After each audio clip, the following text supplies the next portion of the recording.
मनमा उदासाए प्यारी छुट्याएर बन्जुरी रहने रहेछ।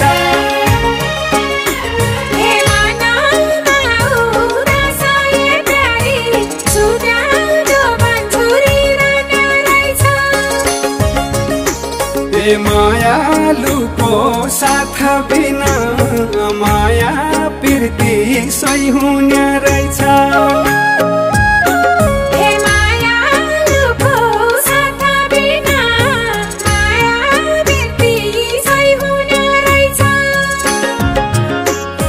परानीको नसाए प्यारी छुट्या जो बन्जुरी